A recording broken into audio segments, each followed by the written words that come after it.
Brian, this question is addressed to you. Because I said so, it is addressed to you. But I'm sure we'll have some good participation in this. What is the one baptism of Ephesians 4, verse 5? We want what you believe, even if Larry disagrees with it. I'll just make it real simple, and I'm sure there might be a lot of disagreement since, I'm around a lot of Church of Christ kind of people. This has just been an area that I've been continually studying. This has been an area that I've been continually studying. I've not reached definite conclusions on my views on baptism, other than to say that I think that water is being read into the verses in a lot of those areas. Sorry to say that. I don't know who agrees or doesn't agree. I think that, we have one baptism. It's either H2O or it's spirit baptism in the end. And that's just kind of where my conclusions are on that right now. Sure. So. I don't think I can fix that. Okay. Well, this is an area that I too have been struggling with somewhat. I certainly see baptism as involving water in many of the instances in the New Testament. Here is water. What hinders me from being baptized? I very clearly see that as actual water. I see no reason not to. The question that I think has to be asked, and that I have posed down through the years, and make no mistake, when people ask me now, what is your position on baptism? I do believe that baptism plays a role in the believer's conversion. I really do. I do not hold the traditional Church of Christ position concerning baptism. I will tell you that. And so I'm not ashamed to say that. I think some of the traditional arguments of the churches of Christ, although well-intentioned, I think they go too far. I think they read things into the text. For instance, I think 1 Peter 3, 20 and 21 is a context that is absolutely eschatological in its direct import.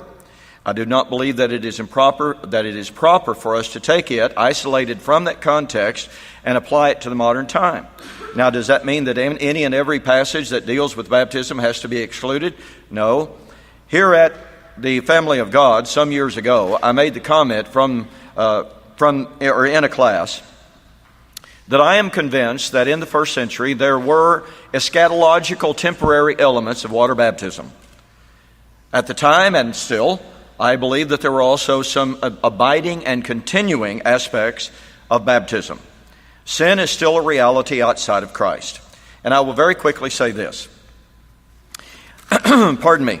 In Isaiah chapter 52, as the writer discusses the coming new heavens and the new earth and the salvation of Israel and the new Jerusalem, rejoice, O Jerusalem, and be glad, for never again, this is the new Jerusalem, for never again shall the uncircumcised and the unclean enter you. Paul, who preached nothing but the hope of Israel, writing to Gentiles, and by the way, Isaiah 52 includes the calling of the Gentiles, who would eventually be called into the New Jerusalem. Paul writing to Gentiles who were being forced, as it were, to be physically circumcised and observe the Mosaic law to be saved. Paul says, you were circumcised. In putting off the body of flesh, the circumcision of Christ, not made with hands. Were these Gentiles entering into the New Jerusalem? Well, the Hebrew writer says, you have come to Mount Zion, the New Jerusalem. So most assuredly, they have approached that city. Now, what did Isaiah say? You don't go into the city, you don't enter the city unless you're circumcised and unless you have been cleansed. Well, what was Paul told? And now why tarriest thou? Rise and be baptized and wash away thy sin.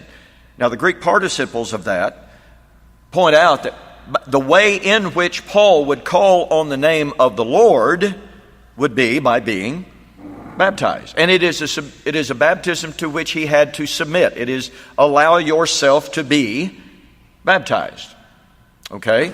So I see cleansing and I see circumcision of the heart, as Paul posits it in Colossians chapter 2, 11 and 12, at the point of baptism. Now, I do not equate baptism as the circumcision. I see the circumcision taking place at the point of the baptism. Now, notice what Paul likewise says. By the way, Isaiah 52 is also a resurrection text. So in Isaiah 52, we have circumcision, we have cleansing, and we have resurrection concepts. Well, notice Paul in Colossians chapter 2. You were buried with Christ by baptism, wherein also you were raised with him through faith in the operation of God. By the way, baptism has never been a work of man. It's a work of God. It is God who raises a person. The only thing that a person, quote, does, unquote, in baptism is believe in the resurrection power of Jesus. Now, if we're not saved by anything we do, I think we got a problem with this. But you're raised through faith in the power of God. And you, being dead in your trespasses, he has now made alive. So just like Isaiah posits entrance into the New Jerusalem through circumcision, cleansing, resurrection, Paul, who preached nothing but the hope of Israel, wrote to Gentiles who are now participating in the spiritual promises of Israel, said to them, you have been circumcised. You are putting off the body of flesh. You are raised from the dead.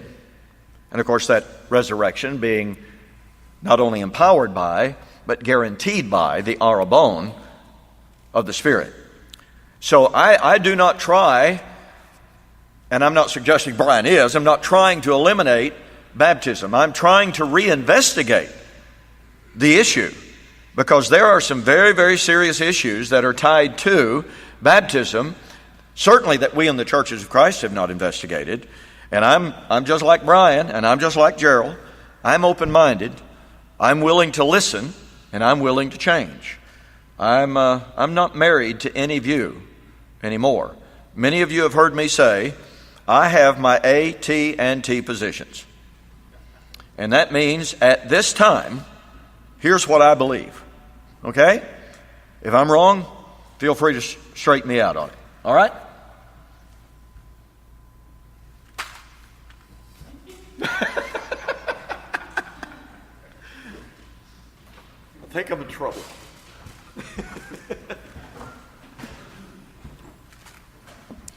I'm just going to make another brief comment. Mark 16:16 says, he who believes and is baptized shall be saved. And when we talk about Holy Spirit baptism, the text in Mark also says, these signs shall follow those who believe. A question in my mind would be how the Holy Spirit would be received by those who are not believers in order to enable them to have salvation. And then the second point that I would consider in concerning baptism is the essentiality of being a part of the resurrection process in Christ. From Romans 6:3 and 4, know ye not that so many of us as were baptized into Jesus Christ were baptized into his death. And so in my understanding, there is a definite relationship between entering into the resurrection or the covenant with Christ that's related to baptism. And of course, I do take the position that that is water baptism, and that's what I believe about it. Thank you.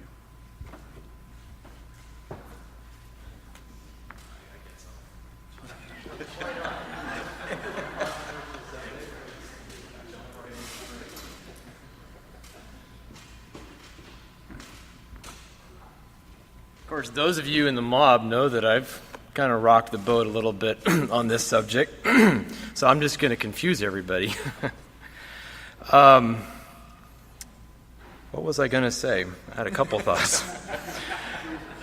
The big question is, does it continue after the arrival of the new heavens and new earth? That's the big question I have.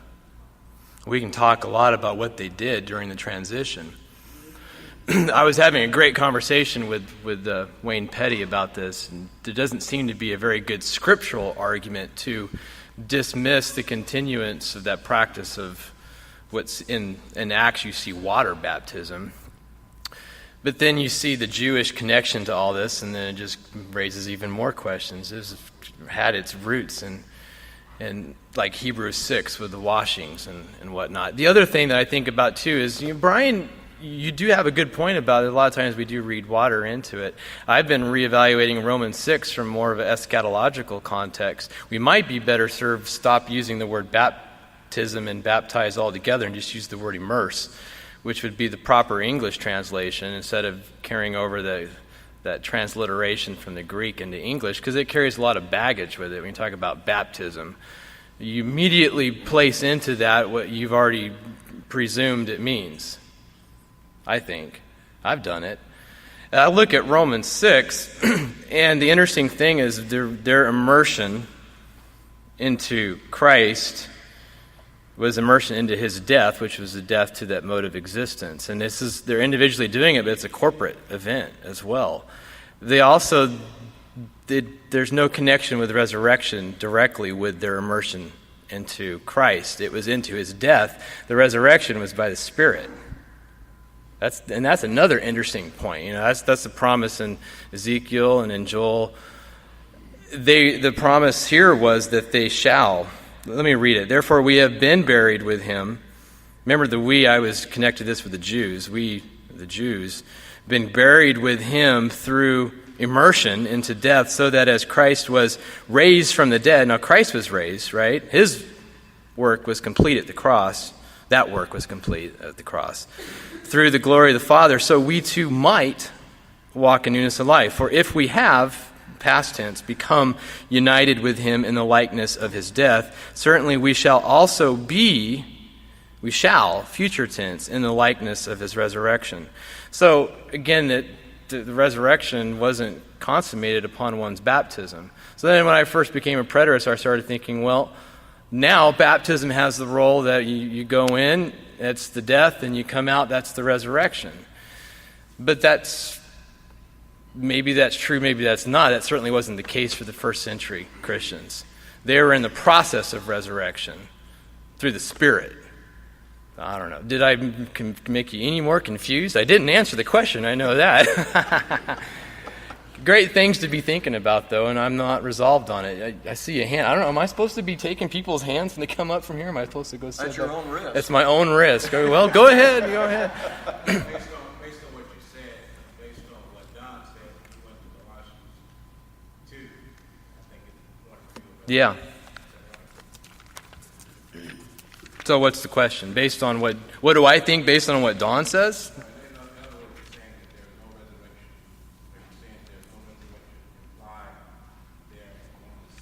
Right. That's right. But baptism is not directly. It's implied. You're buried with him in baptism, in which you were also raised up with him through the death. And so it sounds like it's kind of complete at that point. But it wasn't complete in Romans 6, and I think the whole point we're looking at is that the resurrection that the first century saints in that transitional generation were going through was not complete. Otherwise, we're back to the drawing board. We're back to, their soul, their spirit was resurrected then, but they're still waiting on the redemption of the body, which is physical. But 1 Peter 1 talks about the salvation of the soul at the revelation of Jesus. So then we got a problem there because the soul obviously wasn't redeemed yet. So I think it's kind of an already but not yet. I don't know. That's a great point. That's why I'll admit it, I'm still evangelizing and I still immerse people. So whatever that means, it means I think one thing and teach another. I don't know what that means.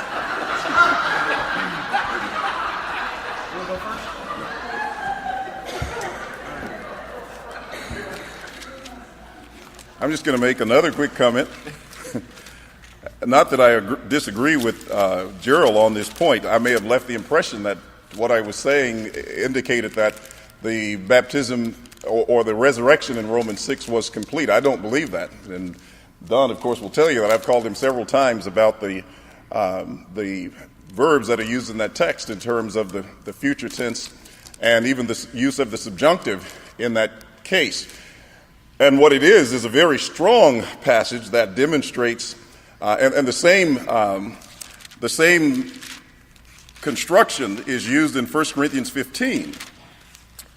And so as far as the resurrection aspect of it, I do agree that it was not completed at the time that Paul wrote, that they were they had been immersed into Jesus' death, but that process was still being worked out and was not consummated.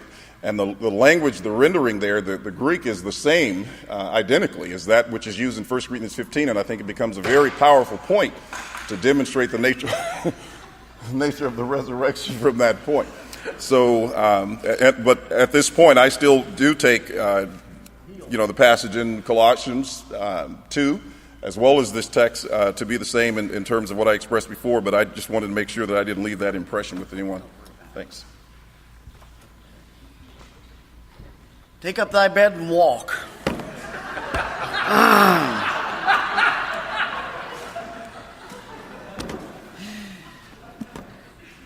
Hebrews chapter 11. Baptism is the picturesque nature of baptism is about solidarity. The fact is that the one common factor in Hebrews chapter 11 from the time of Abel onward is by faith, Abel, by faith, Noah, by faith, Abraham. The fact is that the covenant people of God have all stood together. It's not water. Covenant people of God have all stood together on the basis of faith, that is, trust in the power of God at whatever period of covenantal history that we've come on the scene and that we've been there for. There's a response to God's will in the life of people, and it's a response of faith. And the fact is that there are times that we get hung up with ceremonial type things, and we miss the significance of what God really is saying. I don't see, I've not heard anybody, saying, I got a bunch of relatives we need to baptize, for the dead. Paul in 1 Corinthians 15:29 says, why are we being baptized for the dead? And I've heard for years people run as far away from those verses as they could because of the implication of proxy baptism. And the Mormons specifically practice that kind of thing. The fact is, it had to do with solidarity with the covenantal community. The fact that people were baptized on the behalf of the dead ones, it had to do with the solidarity of those who stood in faith, awaiting the fulfillment of the covenant promises of God. We stand still in that same basis today.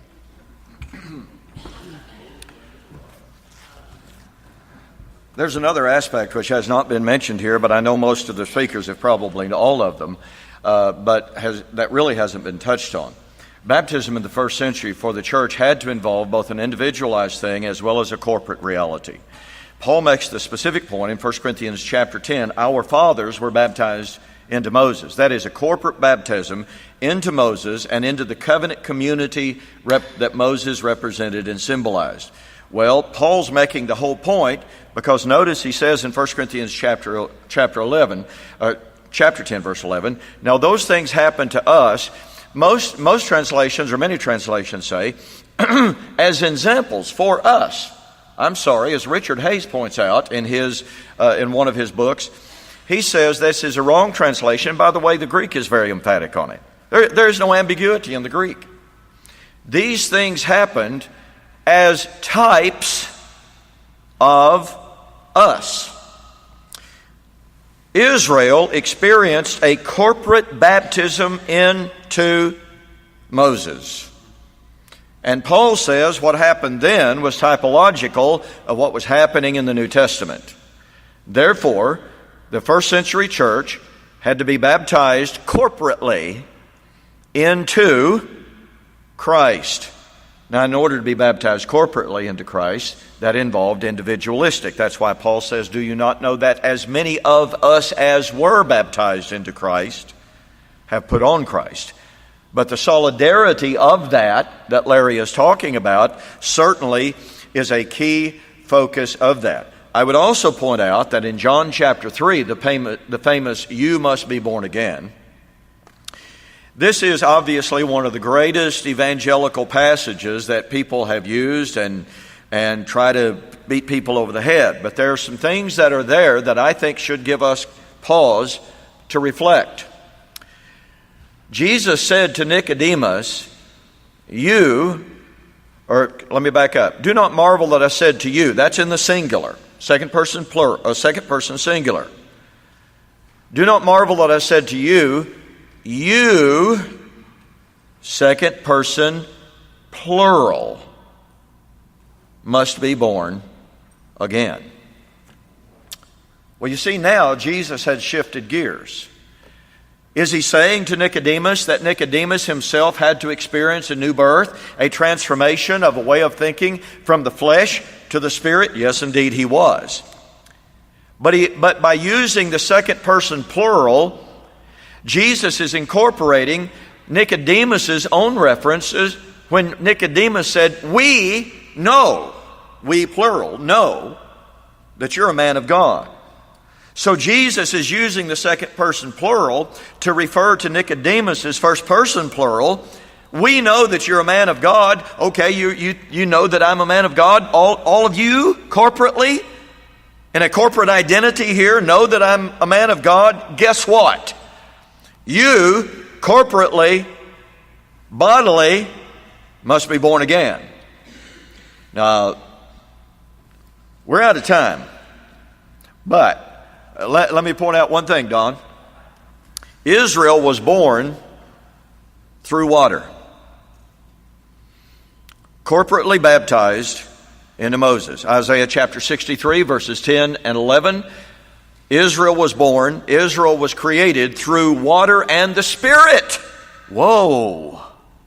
I wonder where Jesus got his idea that Nicodemus and they had to be born of water and the Spirit. It is because from Isaiah there is the concept of the new Exodus, the second Exodus.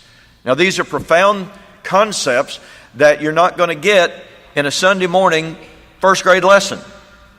But they're found throughout the entirety of the Old Testament that in Israel's last days, Israel would once again experience a second Exodus, be baptized into her Messiah, into the new creation. And that baptism in the new creation meant the destruction of the old creation, as Jack so eloquently shared with us. These are ideas that Jesus said, are you a ruler in Israel and you don't know these things? No, he didn't, because Israel did not grasp what had to take place. And we, in modern evangelical Christianity, haven't grasped them very well either. Don? This is a very interesting passage that there is a phrase, Jesus answered and said to Nicodemus, most assuredly I'll say to you. Now that phrase, most assuredly I'll say to you, is used 25 times. Yes. All in John. It's used with, leave the word most off. Assuredly, I say to you, is used 76, some would say 74 times in the New Testament. Every single time it was Jesus making the statement. Every single time. And my opinion about that is whatever he says after that phrase, and it's nobody ever used that phrase except Jesus, whatever is said after that phrase is of utmost importance. And so, this, along with the other 70-some odd, I believe he says, most assuredly I say to you, unless one is born again, he cannot see the kingdom of God. Can't see it. Can't even see it. And then Nicodemus says, how can a man go back in the womb of his mother and be born again? And then Jesus answers that question in verse 5. He says, again, most assuredly I say to you. And that you is not plural. That you is singular in both those cases there. He said, I say to you, unless one is born of water and the Spirit, he what? cannot enter. Cannot. It's impossible. Cannot enter the kingdom of God. So these passages here, to me, are a complete, utter requirement of baptism of water and spirit. There is no article in front of these. So it's born of water and spirit. Follow Gerald's example. Okay. Okay, thank you. Well, what I was simply trying to point out is that Jesus was drawing on Isaiah 63, which is a corporate baptism of water and spirit, and Jesus does address Nicodemus in the plural, you. Now, you're obviously correct. He does include Nicodemus as an individual, because it is both an individualistic as well as a corporate reality. There are a lot of issues that are going on here. That's why I say there are so many questions about baptism that are coming to my mind that are not simplistic questions that cannot be answered, may I use the term, in the same old way.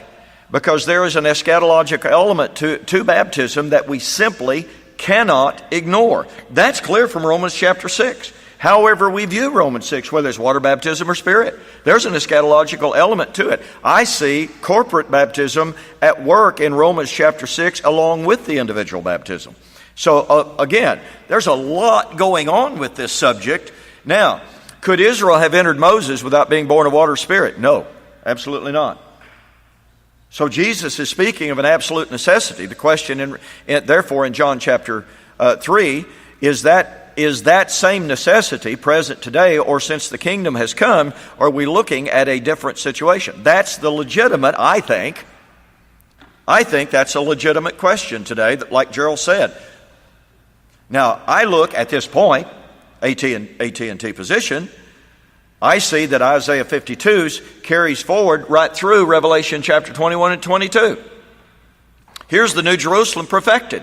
How do you enter that city? Well, if I understand Isaiah 52, through cleansing, through resurrection, through circumcision. Okay? Yes? Let me just throw, not to muddy the water further, but the question is always approached from the perspective of the Christian age and the Christian dispensation. Yes. John 3, it's interesting to note that as soon as Jesus goes through this dialogue with Nicodemus, who is a Jew, says in verse 22, the narrative of the story, and after these things, Jesus and his disciples came into the land of Judea, and there he remained with them and baptized. Now John also was baptizing in Aenon near Salem, because there was much water there, and they came and were baptized. Jesus is discussing the baptism that is currently going on. We read about in Matthew chapter 3. It is the corporate baptism that's being preached by John to Israel in preparation for the kingdom. So that's another issue that we have to settle. Is this something that's being spoken to the Christian age, when in reality the dialogue and the discussion is taking place surrounding the baptism of John? You really muddied the waters real well. Thank you, Jack. But it's true. We cannot ignore, in my very first lesson, I pointed out that if we have the wrong context, we're going to wind up at the wrong conclusion. If we start with the wrong presuppositions, then our conclusions are doomed to be wrong. So as we try to challenge the entire evangelical community, look at context, then I think, guess what? We have to do the exact same thing. And when we look at a lot of these texts, and we look at what is really being said, when we look at the context from the Old Covenant background of them, it forces us to re-examine and to rethink. Jeff? I thought that since the question said one baptism, that it was making reference to Ephesians 4 through 7, which is completely different from anything you guys said. Well, the question was on Ephesians chapter 4, 5 through 7, but we just thought we had to say those things. Okay. Well, I mean, this is great. This kind of dialogue, this kind of open study, this kind of openness to asking difficult questions sometimes can very clearly be difficult for us to rethink, to challenge our traditional concepts and what have you. I'll guarantee you, every one of us has gone through tremendous study and tremendous conflict in our own lives in order to change our eschatology. I am determined not to limit my willingness to change to one topic. I hope and I think most of you, all of you, are the same way. Can I throw in my 2 cents on the baptism? Sure. All right, Genesis 17, you have God making a covenant with Abraham regarding his seed that would continue after him and the land that he would receive in Canaan. Then he made a covenant with Abraham of circumcision. He said that anybody that was uncircumcised had broken that covenant and would be cut off from the people, and that circumcision would be an everlasting covenant. Well, if these things were types for the things in the New Testament, then we should look for what are those types. And I would say that... What is the antitype of circumcision? All right, and so I'm going to say the antitype of circumcision is from Colossians, which is immersion in water, where a person has died to sin and is raised and married to Christ. And that a person's wedding ring is symbolic of circumcision when they wear that with their spouse, or they have a covenant with their spouse, that that's the person they're married to, and they are also in a covenant relationship, and that's also a type of the relationship that we have with Christ when we put on that symbol of the covenant. And so baptism is a symbol of the covenant that we have with Christ as his bride. Well, I agree with most of everything that you said, probably all of it. Here's the issue to me that is very difficult from a text that I used to avoid like the plague back in my olden days, back in my younger days. Was Abraham justified by faith before he was circumcised or after? Romans chapter 4 makes it abundantly clear, and that's Paul's entire point in Romans chapter 4. He asked the question, was Abraham justified by faith before circumcision or after? Clearly, before. Now, does that mean that circumcision was unimportant? It was a symbol. It was a symbol, and it was a confirmation of that covenant and that justification. Now, I was in a discussion some years ago with a very good friend of mine, I guess I should say at the time, but he was arguing that baptism was in no way essential, but he made the point that baptism is the counterpart to circumcision. I said, let me accept your premise. And he made the comment, circumcision is the covenant sign, just like circumcision was the covenant sign. I said, okay, I'm going to accept your premise. Let me challenge you with this question. What happened to a descendant of Abraham who refused to be baptized? Circumcised. And without thinking, quite clearly, he said they were cut off from the people. I said, what does that mean? And he said, they died. Okay.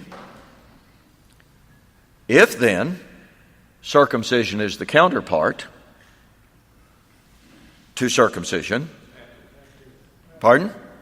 I'm sorry, if baptism is the counterpart to circumcision, then if we are justified prior to baptism, but if we refuse to be baptized, then what would that mean?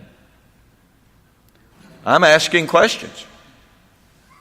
But to me, it's very, very clear, Paul's point in Romans chapter 4. Now, I made a comment a moment ago, and let me reiterate it. I do believe that baptism is a part of the conversion process. I teach that, I preach that, I'm not ashamed of that position whatsoever. Let me unequivocally assert, I do not believe in water salvation. Not any way, shape, form, or fashion. I don't believe in water regeneration. Okay? I believe in regeneration by faith. Let me make that abundantly clear. Let me also make it abundantly clear. We always hear the questions, well, what about the guy in the desert? Well, some of you know the story I'm going to tell because I've told it to some of you. Forget the guy in the desert. Let me talk about a guy in Oklahoma City. A good friend of mine, years ago, held a Bible study with a gentleman until 2:30 or 3 o'clock in the morning. The gentleman he was studying with said, I want to be baptized right now. My friend said, great, let's go to the building, hop in the car, let's go to the building, I'll baptize you. And the guy said, well, I tell you what, I live the other side of the building, I'll take my car, you take yours. On the way to the building, a drunk driver ran a stoplight and killed that man. My friend asked me, Don, boy, what do you think about that guy? Do you think he's in heaven? I said, absolutely. And he said, but Don, he wasn't baptized. I said, I don't believe in water baptism anymore. That is to say, water salvation. And he said, but Don, it's a command. I said, I know that. But did the man have a heart of faith? That's what I want to know. Did he? Yes, he did. I have no doubt whatsoever that that guy was in heaven and is in heaven. So don't anyone accuse me of saying, well, Preston believes in the old position on Church of Christ position on baptism, because I don't. I do not disparage baptism in my current understanding of it, however. Let me cite the Westminster Confession of Faith, by the way. The Westminster Confession of Faith, I can't quote it verbatim, but it says something like this, and Brian, you might help me on this, by the way, if I get it wrong. Part of it I do not agree with, because the Westminster Confession of Faith says, although baptism is never mentioned in any context with salvation, which I clearly do disagree with, it is nonetheless a great sin to teach against it as unnecessary. Is that close? Pretty close. I can get it off the internet. You can get it off the internet. Well, I would agree in great part with what the Westminster Confession of Faith has to say about it. So, again, don't misrepresent anything that I have said here, because I do have questions about baptism. I affirm its part in conversion. I do not take the place and say that a physical act takes paramount importance over faith. We're out of time. Thank you so much for your good questions. Yes?